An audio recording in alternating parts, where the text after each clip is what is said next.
Once upon a time, in a forest rich in pine and oak, lived a young elf. He lived amongst his neighbors who were clothed in fur and feather, and found joy and peace with each sunrise, and silence in the evening light of the stars. He spent his days communing with his woodland brothers and sisters, and the nights in contemplation and meditation. Light shone upon him unstained from the mortal world, and he was happy. But as time passed, he became more aware of the land outside, filled with fear and despair. He knew his time of living in the gentle woods was coming to an end, and his journey as a teacher was upon him. When the morning sun found him again, he walked out of the forest with nothing but the clothes on his back, and strode into the land of man to teach and to be taught. For it is the way of all teachers that the student so often will be the better master. My name is Arendiu, and I am the Elven Scholar. Mae Govannen, and welcome to the first episode of the Elven Awakenings, Chatting with the Elven Scholar. This is the first episode, and I look forward to hearing your questions and comments. I would love to hear what you think about all things Elven, Fae, and Otherkin subjects, where your heart lies, and what you dream of for yourself. Within each of these episodes, I'll cover a specific topic on Elven culture, healing, history, lifestyle, language, spirituality, and a lot more. This is a live call-in show, so I invite and encourage you to call in with your thoughts or questions. Let us teach and learn from each other. At the end of each episode, I'll leave you with a little story, something for you to ponder. All right, a little bit about myself. I'm a naturopathic doctor with over 20 years of experience, and my wife and I ran California's largest naturopathic medical center. I'm also a certified nutritionist, Reiki master, reflexologist, counselor, and a storyteller. I'm the author of numerous books on health and spirituality. Currently, I run a YouTube channel called The Gentle Musings of an Elven Scholar. A lot of the information that you'll hear on this radio station, you can also go back and listen to on my channel as well. We also run the world's only full online Elven college teaching holistic and spiritual studies, and it's called Elven Scholar, the Elven Scholar Masters. I am also a student of Zen, and I am an elf. Let me bring you songs from the woods to make you feel much better than you could know. Better than you could know. Dust you down from tip to toe. Dust you down from tip to toe. Show you how the garden grows. Show you how the garden grows. Hold you steady as you go. Hold steady as you join the chorus if you can. Mae Govannen, my Elven brothers and sisters, and today I would like to start a new series, and this series is going to be called Elven Living. And today we're going to start with exactly what is an elf. So the Elven series is basically how we live as an Elven child in today's world, and what can we do to manifest that in our lives. And so that the Elven series that we're starting today is going to be about things that we can do in that nature. Today we're going to start off with one of the most classic topics I know of, and that is, what is an elf exactly? It's kind of interesting. It's the same kind of question that you'd often get when you're a vegan. Well, what do you eat how do you get your protein? How do you survive as a vegan? And that's what a lot of us get. I am a raw vegan elf, and for those of us who hear this know that how often we hear that question. Well, it goes the same with an elf.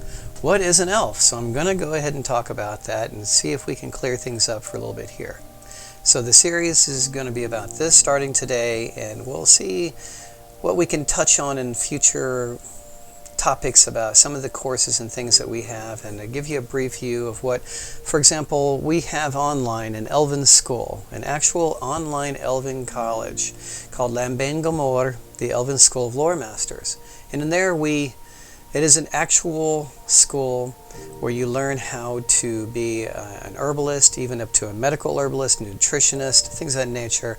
And so during this series of Elven Living, I'm going to be talking about some of the courses that we do, but I'm also going to be giving you a lot of information. You don't have to be a student with our school to learn some of the topics that I'm going to talk about. All right, but I want to touch on them anyway for those that would like to. And again, how to live as an elf in today's world. All right, so let's go ahead and let's find out what you can do as an elf, and what is an elf. All right, Because of one of the most important things is if you want to be an elf, and be one every day and try to do something every day that's elven. And that's what we're going to do in this series, is talk about that and what are some of the things that you can do. All right, what is an elf? All right, I've been asked this question multiple times, and at times it was a little difficult to answer because of people's preconceived notions on what is an elf. Well, the actual term elf goes back thousands of years, and elf and its plurals were originally meant to be a human-like supernatural being, and then it was mentioned in Germanic mythology. Back in old Germany, it actually meant a white being. Okay, now again, not trying to say that this is black or white. You got to look at the culture that it came from, about 1,000 years ago. Okay, so that's what they were saying back then. They were considered beings with magical powers and supernatural beauty, and rather ambivalent about whether they really cared most about other people. And we were either capable of helping or hindering them. But these details and these beliefs have varied considerably over time and space, and have flourished in both pre-Christian and Christian cultures. So thousands of years ago, we were considered supernatural beings, and we would either help or hinder you, or just really didn't care outright about you. Well, before Christianity, elves were considered good beings. They were close to gods. Not gods, but close to gods. Powerful, magical, and not to be messed with. And then Christianity came along and took that and turned elves into demons. Well, demons, devils, and things of that nature. Okay, let's go forward a few thousand years, and then Disney gets hold of elves, and we know pretty much what happened then. It turned elves into diminutive little tiny cartoon creatures, and then eventually the tales of Santa Claus came along and put us in candy corn costumes. And then finally in the 1900s came a very wonderful man, and that was J.R. Tolkien. He was, being a classical historian, he read a lot into the books that people were known that weren't even aware that they existed, deep down in the vaults of Oxford. And so he tried to bring the definition for an elf back to its original meaning thousands of years ago. And to be honest, he didn't even like the term elf because of what had been done to it through Christianity and through Disney and Santa Claus stories and so forth. So he didn't even like the term, but it was the closest he could get. So according to Tolkien, and according to some of the most ancient beliefs about what is an elf, well, this actually, to the answer to that question, we have to go one step again, over a little bit, and that is about the meaning of life, all right? I've talked about this before, and it's probably apropos here to describe, because if you understand the meaning of life, you'll understand much more about what is an elf. Okay. As I described in previous videos that I've done on YouTube, Edgar Cayce considered, I considered what he said to be probably the best answer that I've ever heard to one of the oldest questions of all time. Someone asked him one time, and for those who don't know what Edgar Cayce is, he was called the Sleeping Prophet back in the early 1900s. He was basically a photographer by trade, and they found out by accident that if he went into a meditative state, they could ask him questions, and most of the readings that they recorded were medical questions, very detailed medical questions, and he could answer how that particular individual could be cured. He had no medical background, and yet he was able to answer these questions. Well, over the thousands of readings that were done, people started asking him a little bit more esoteric type questions. So someone somewhere along the way asked this great and old question: what is the purpose of life? Well, because too many nowadays, you see with the coronavirus fears, and you see the economic collapse, and these are just one of many of the things that are going on. Well, for thousands of years, people have lived by fear, and with the least amount of information that's out there on what life is, and so they tend to forget about the sacredness of life and how important it is, and that for so many, they make decisions based on fear. And one of the biggest topics I like to talk about, especially as an elf, is every day you have a choice. Do you pick one? Do you make it out of love? Or do you make it out of fear? And unfortunately, most people today find it easier to make their decisions based on fear. And of course, like attracts like, you get what you put out. All right.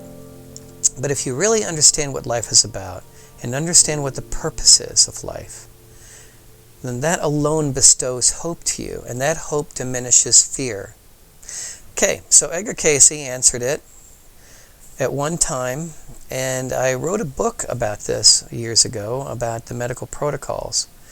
And this gave me an opportunity to delve into what he was saying. So, end all be all, what did Edgar Cayce say was the meaning of life?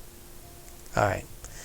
The meaning of life, according to Edgar Cayce, was that God, and in Elven we say Eru, but God created this wonderful universe. And humans, elves, whatever you'd like to call, were created simply to co-create, to be a companion with God, to help co-create and to bring beauty into this world. So God created all this wonderful universe and wanted to share it.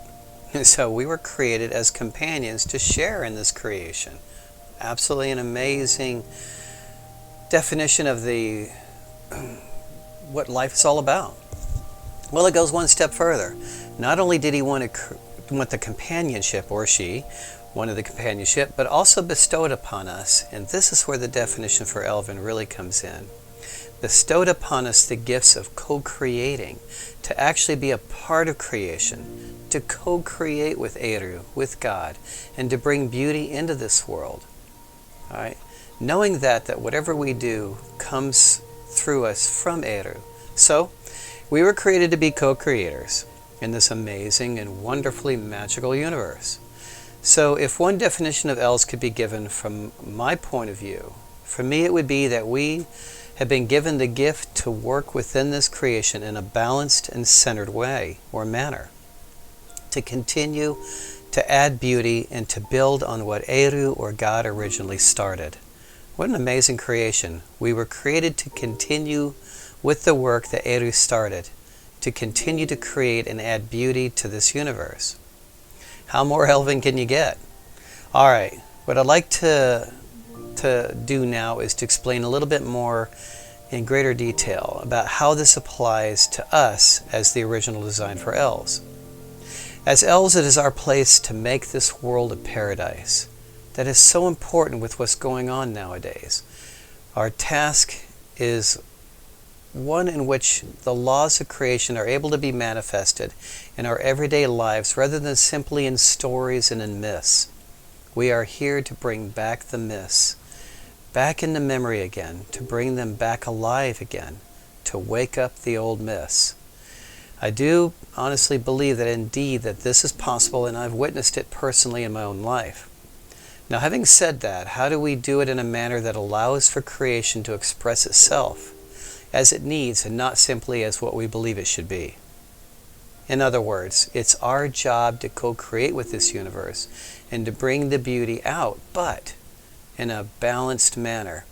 Too often man has destroyed our whole forests and ecosystems purely because they thought that they knew better and could improve upon nature. We are not here for that. As elves, we know that we will not so much as improve upon nature, but enhance and allow its true potential to allow it to be revealed. That might be one of the best definitions of manifestation. And this is a part of the course that I actually teach at Lamben Gomor, the Elven School, online. It's a course on manifestation, on meditation, and how we can manifest things in our own lives. For Elven manifestation, as I've described before in my YouTube videos, there are 4 levels of Elven manifestation. But what I'm talking about now is truly the Elven level, level 4, when we allow the universe to work through us to bring out its true potential, not to manipulate it or to force it, but to allow it the freedom to express itself in a manner that will allow the potential to come out that it was actually made to be. A good example of this is Reiki. I'm a Reiki master, and for some of those that don't know about what Reiki is, it's a type of energy healing. And while this sounds really new age, there are hundreds of hospitals throughout the United States that actually now support this and actually have Reiki as a part of their healing protocols and doctrines. So it's pretty cool. Well, so it's a way of energy healing those around you. But one of the things, maybe the most important thing that you learn as you study Reiki, is that you are not the healer. The energy is not coming from you. You are simply a conduit. The energy of life, of God, of Eru, of the universe, is passing through you like a water through a pipe, and is going to the individual or object that you are wanting to see a healing event occur. All right, and you're not even trying to heal a particular, for example, when you're trying to heal someone, and you know that that person may have a stomach cancer, or flu or something, and their lungs are having issues. You're actually not per se trying to direct it to their lungs or to their stomach or whatever else. You're just saying, I'm just allowing the light of the universe to pass through me, and it will go where it needs to go. All right. So that's basically what manifestation would be, the fourth level. You're allowing the universe to work through you. All right. So for many of us that know the stories of Tolkien's The Silmarillion, which is about the beginning of creation itself, we know that Arda, the world, and the solar system, so to speak, there was a set design for it. And then it was corrupted. And so now it's what's called Arda marred. Okay, damaged. Okay. If it's damaged and it's hurt, and it's always known that the part of the elven design was to bring it from Arda marred to Arda healed. Actually, we're here to help bring it back into balance. That's our job, to heal the world and to bring out the true potential that it was meant to have when the song was first sung in the beginning of the universe. It's really beautiful to think that the universe was actually started through music. One of the integral things or characteristics of elves. We are here to help bring that song back into its full potential.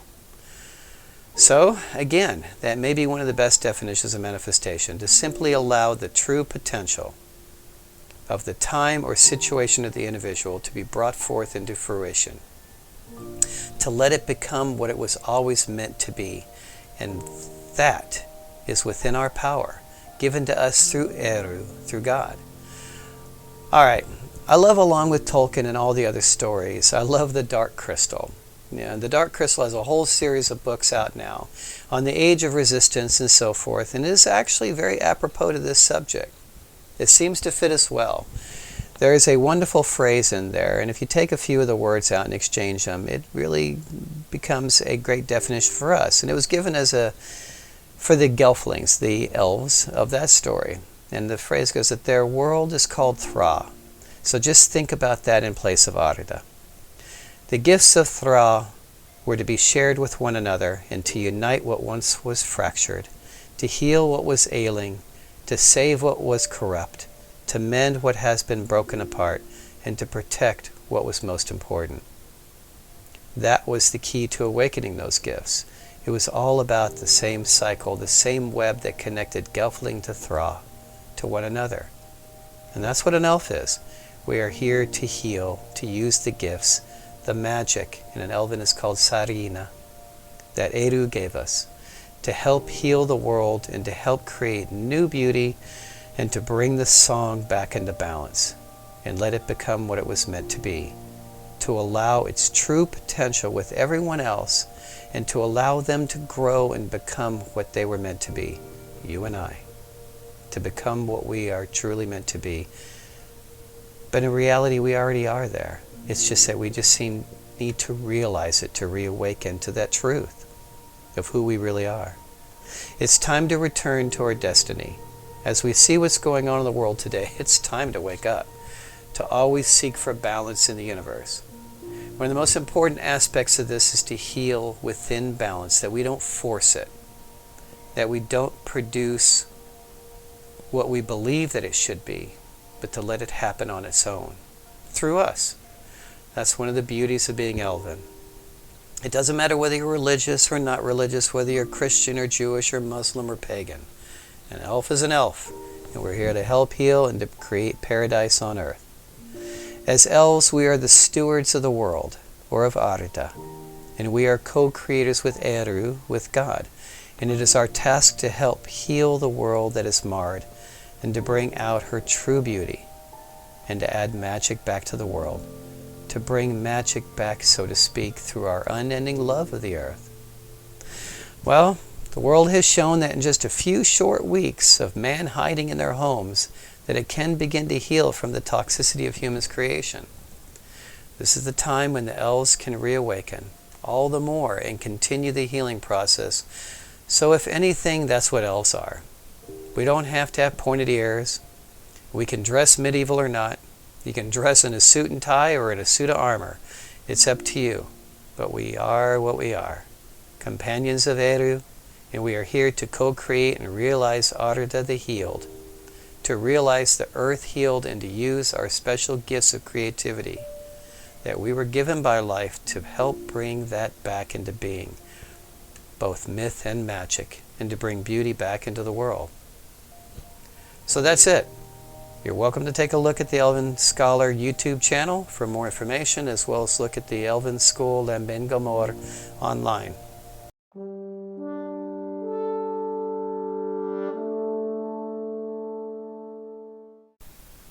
All right, we're going to take a quick station break, and when we get back, we're going to go ahead and take your calls. And again, I am open to anything Elven, Fae, or Otherkin subject, so we'll be right back. Oh, misty eye of the mountain below, keep careful watch of my brother's souls.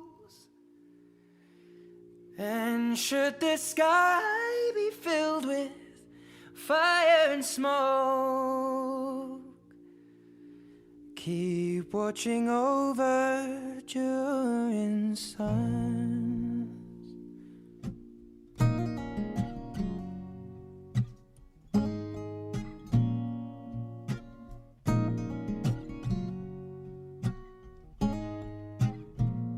If this is to end in fire, then we shall all burn together.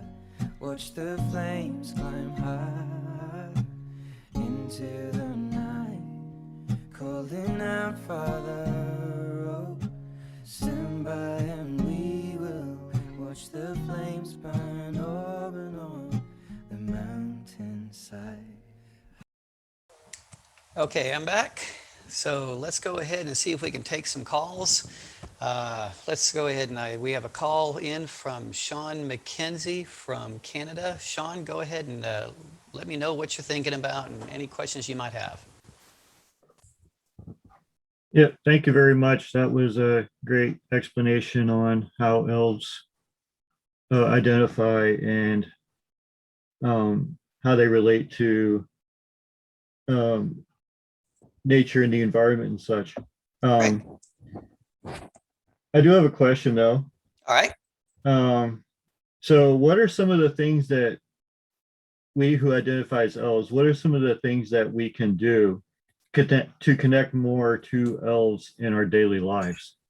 Oh, wonderful question. I've actually been asked that one quite a bit. In a lot of my videos, I've talked about this. Sometimes I make the very blanket, easy statement of, well, if you want to be an elf, be an elf. Now, to elaborate a little bit more on that, some of the things that we can do in our daily lives, because a lot of people have actually come to me and said, well, I can't really do much because I live in a city, I'm in an apartment, I'm in a high rise. I don't have an opportunity for a garden. I don't have an opportunity to really express what I'd like. There aren't a lot of forests around me or trees. What, like say somebody living deep in Chicago, what can I do to be an elf? It's not only what you do, it's what you think. For example, I'm a big follower of the way of Zen. And in Zen, it teaches us that Zen isn't when you're just sitting down and meditating. Zen is when you're walking. Zen is when you're eating and drinking and going to the bathroom and laying down to go to bed. It's, am I in a particular state of mind all the time? So for myself, I can answer this. We're in Palm Springs. And so we're just outside. So we're in the desert, but still there's not a whole lot of what you might want to do, like going in deep forests and things. So my daily thing is I get up in the morning and I welcome the day. I welcome the Valar and give my thanks to Arda for the upcoming day. I will do a quick little meditation for myself, a little Zen meditation. Okay, also throughout the day, I'll study, I'll read. I have some musical instruments that I like to play. Haven't been doing it much lately because I've been so busy, but that's something I enjoy doing. But there's more. Okay, so if one of the aspects of being an elf is healing, then some of the other things you can do is get involved in some community projects that are helping to plant trees or a community garden, because even the big cities have them. Get involved with nature. And if you can't do something like that, bring a plant home. Take care of this little plant and love this plant as your little brother and sister, and shower it with love. There are crafts, like I said, get into music, get into things of that nature. If you have the means, try to donate towards organizations. Like for myself, we love One Tree Planted and 1,000,000 Acres, where they're planting literally millions of trees around the world. And you can do that for a very tiny amount of money. But again, not everybody even has the money right now, especially with what's going on, to be able to donate. So again, become a part of a community projects. There's a lot of them nowadays because people have a lot of spare time now to, like I said, go plant trees, go back and get some education. I'm really proud of the students at our Elven School online, Lambengamor, where they're studying herbalism, studying Reiki, studying nutrition courses. They're learning to be healers. And so even if you feel limited in what you're capable of being able to do because of where you live, study, learn, read. If you like to write a journal, meditate, get involved, and donate and volunteer your time. I hope that helps. Sean, if you have any other suggestions, I'd love to hear them. Anything that you think that, like, what do you like to do in your daily life to promote trying to be an elf? Yeah, I think trying to be outside in nature as much as possible helps. Yep. Connecting with plants and animals and just trying to be part of the whole. Right. I think that's great. In fact, that kind of reminds me, one of the best things that we can do as elves is to learn to reconnect with nature, because nowadays people have become so disconnected with nature. So yes, go outside, take walks. Even in the biggest cities, there are parks, city parks. Go out, hug a tree, sit under a tree and meditate, or sit under a tree and read, but to reconnect. That was great, Sean. That was a good addition to it. Thank you. I appreciate that. All right, we're going to go to another caller. Right now we've got Kashira. So Kashira, if you've got any questions or thoughts that you'd like to pass on, please let me know.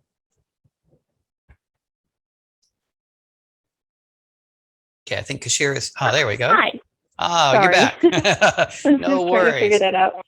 Yes. That's... First of all, thank you so much for having me on the show.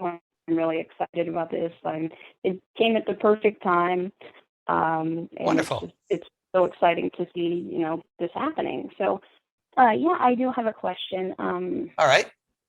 I was wondering, what advice would you give those just coming into the realization of having an elven soul who may be nervous to work in the world, labeling themselves as elven or otherkin, because there's such a, stigma still against people, who label themselves or identify as, fantasy characters or something. How can we what advice would you give to people to help them have the confidence to share their gifts with the world as elven souls? Oh, wonderful. Great question, Kashir. All right. Well, let's see if I can answer that one fairly. That can be a tough one. I myself, as I was growing up, I was accused of being with the devil or being, I was called a witch doctor as I was growing up, being with the devil, because unfortunately, I think as I'd mentioned earlier in the show, so many people are making decisions based on fear and not of love. And what happens when you truly express who you are? You actually are, and I know it's an odd thing to think, but you're actually threatening them. You're threatening their worldview. You're threatening the comfortable little box that they've lived in all their lives, and they're being presented with an opportunity, but to them a challenge because they don't want to change. Most people today don't want to change, and so what they do towards you is a reaction out of fear. It's the old cliche. What people do to me is their karma. How I react is mine. So while that's not a direct answer yet, and I'll get to it, not direct answer, it's trying to explain why people behave the way they do. Some people say, well, they're just full of hate or whatever, but it always boils down to fear. They're reacting out of fear. There was an interesting story my wife told me about just yesterday about this biracial couple.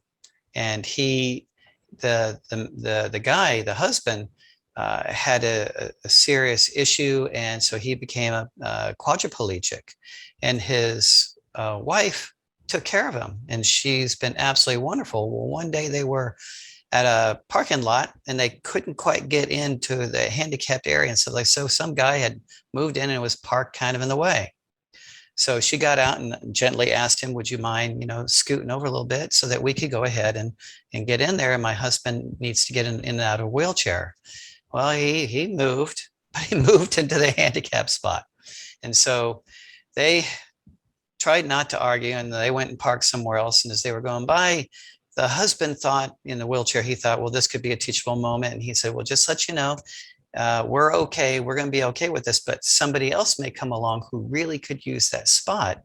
And so just, be aware of that kind of thing in the future. And the guy exploded. I mean, way beyond what would be rational, way beyond just extreme emotions, was physically threatening them. And it went on. And they tried to diffuse it and went on in the store. And he was talking about beating them up and such. And you go, how can somebody react so over the top over something as simple as a parking place, or being requested just to be more aware of other people in the future? Is because people react out of fear.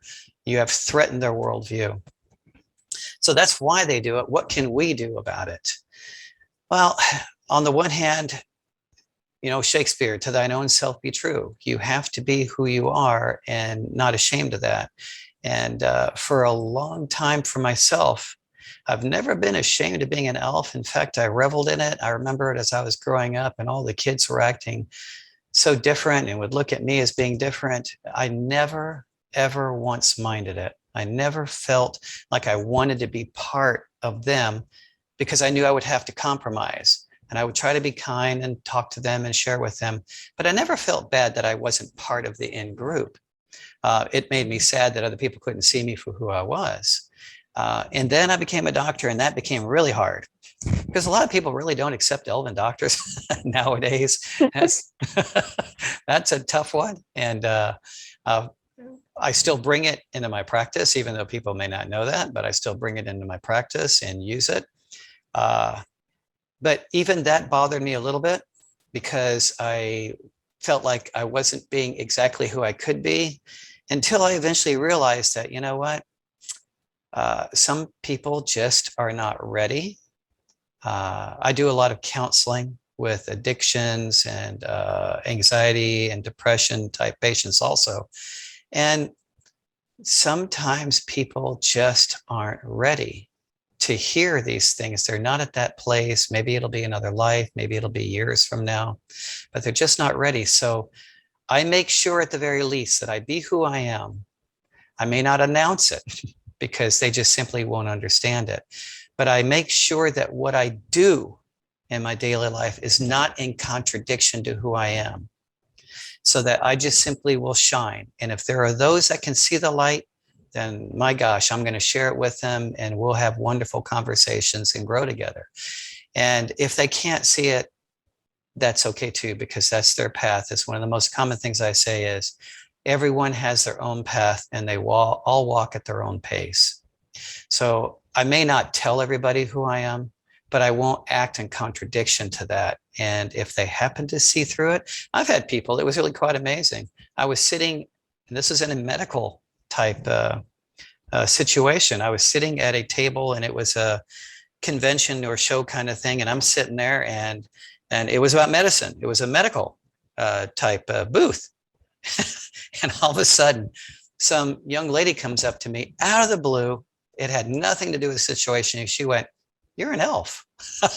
It was like, well, that was wonderful. And so in other words, those that can see will see, and those that can't, well, they can learn from darkness also. But always make sure that what you do is not in contradiction to who you are, even if others don't understand it. Does that help? Yes, absolutely. Yeah, I absolutely agree with you. Since, learning over the years and going through my own struggles, becoming more aware and conscious, realizing, all these aggressive behaviors that, I and just about everyone else has experienced at least once in their life, all stems from fear. Right. And it as this, like, yeah, we're tough, we're strong, and we're going to attack you. But it's just a misunderstanding. It's not understanding and being afraid of, right. And feeling like it's some sort of unknown threat. You have to be aggressive towards it. So yeah, I've wanted to express myself for so long, and seeing all these channels and stuff pop up lately about elves has really inspired me, and I started my own Salvador. I some nice elf-based channel because most others are Tolkien-based, and so I finally got the courage to do that. Right. And I'm nervous, but I'm excited. So yes, thank you for your answer. No worries. Do you have any more questions before I move on? Nope, that's all. Oh, all right. Kashira, thank you. That was a great question also. All right. Let's go on to, we've got one more caller, and we have Tarja on the line, and she's actually from Estonia. So Tarja, what's on your mind? Hi. I really liked this show, and I think that Thank it you. was very beautiful and wonderfully made. And I noticed that the music, what was playing, seems very elven. And I was wondering about that. In today's world, it is so different to find elven music. And I was wondering, how do you find elven music in this strange world? That's a good question. Really good question. Okay, so now we have to actually define what is elven music. And since elven is something in some ways very unique with each person, what is it that they find? I've actually heard, it's not my thing, but I've actually heard of, and I've actually listened to them a little bit, of groups who call themselves heavy metal elves. It's not what I go for, but that doesn't mean it's wrong, or it doesn't mean it's not elven. Everyone, it's wonderful. We all have our own path to walk and at our own pace. And so everyone has their own harmonies that they're linking up with, which they're the melodies that they harmonize with, and it's where you're at the moment. Now, I know, Tarja, from what you're describing, and myself, how I define elven music, I love the language, but what makes elven music for me? Elven is a healing quality to the music, a gentleness, or even there can be passion to it. A storm is still an entity of nature, and it is, which makes it a part of the elven entity as well. And so there can be passion in storm. So for some people, Beethoven can be very, very elven because of some of the passion that went behind it. It's the the perfection and the harmony, but it's also what does that bring out in us? What does it awaken in us? But where do I look? I actually am becoming more and more successful with it.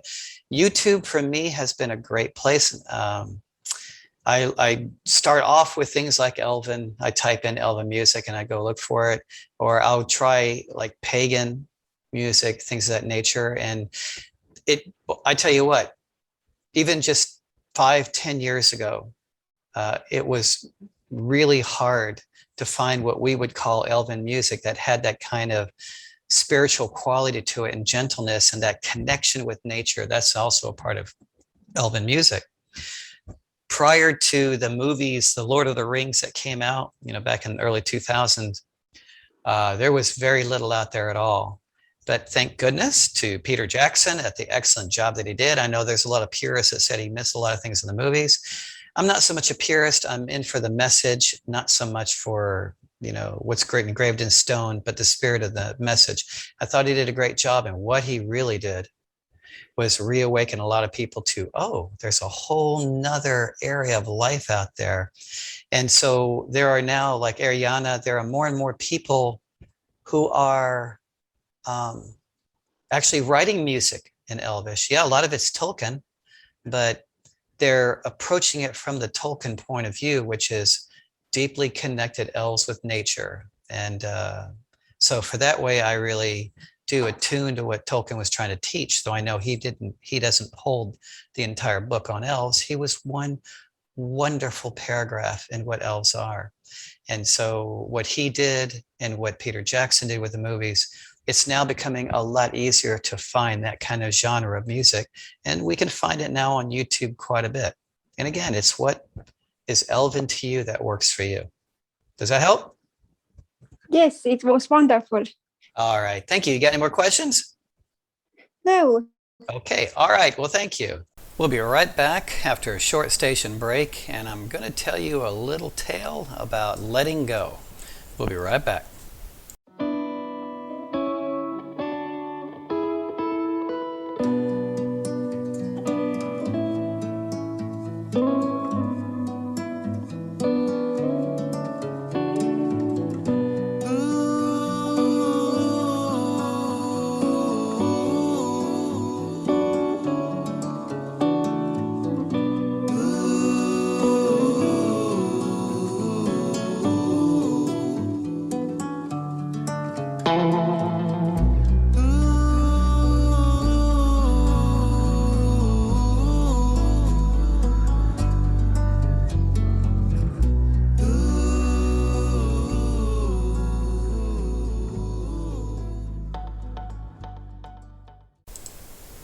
All right, time for a tiny tale.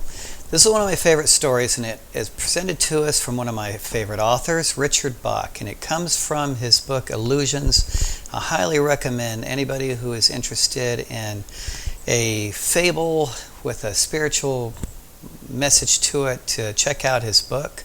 It's a fictional story about Richard Bach, one summer doing barnstorming. And for those who don't know what barnstorming is, it's where they don't do it much anymore, but he actually did this in real life. He owned a biplane, and he would, during the summer in around the Midwestern United States, he would travel from farm to farm with his little biplane and land in farmers' fields, and people would come up and pay $1, $2 or whatever for them to be able to take a flight. And for some people, this was the only time they would ever have an opportunity to even be near a plane, much less be able to go up in one. And this was around the 1960s and 1970s when he did the barnstorming. Well, it's a fictional story about one summer, his barnstorming, when he meets the Messiah. And it's a wonderful little adventure with him learning some spiritual ideals and how to be more free. So in the beginning of the book is a little parable, and it's about letting go. And that's a big part of what Richard Bach was learning during that summer. So I want to go ahead and tell you this little tale. It's a wonderful story about these little creatures that live at the bottom of the little crystal river and how one of them learned to let go and be free. Once there lived a village of creatures along the bottom of a great crystal river. The current of the river swept silently over them all, young and old, rich and poor, good and evil, the current going its own way, knowing only its own crystal self. Each creature in its own manner clung tightly to the twigs and rocks of the river bottom, for clinging was their way of life, and resisting the current was what each had learned from birth. But one creature said at last, "I am tired of clinging. Though I cannot see it with my eyes, I trust that the current knows where it is going. I shall let go, and let it take me where it will. Clinging, I shall die of boredom." The other creatures laughed and said, "Fool, let go, and that current you worship will throw you tumbled and smashed against the rocks, and you will die quicker than boredom." But the one heeded them not, and taking a breath, did let go, and at once was tumbled and smashed by the current across the rocks. Yet in time, as the creature refused to cling again, the current lifted him free from the bottom, and he was bruised and hurt no more. And the creatures downstream, to whom he was a stranger, cried, "See a miracle! A creature like ourselves, yet he flies! See the Messiah come to save us all!" And the one carried in the current said, "I am no more Messiah than you. The river delights to lift us free, if only we dare let go. Our true work is this voyage, this adventure." But they cried the more, "Savior!" all the while clinging to the rocks. And when they looked again, he was gone, and they were left alone making legends of a Savior. Learn to let go and be the elf. Namaste.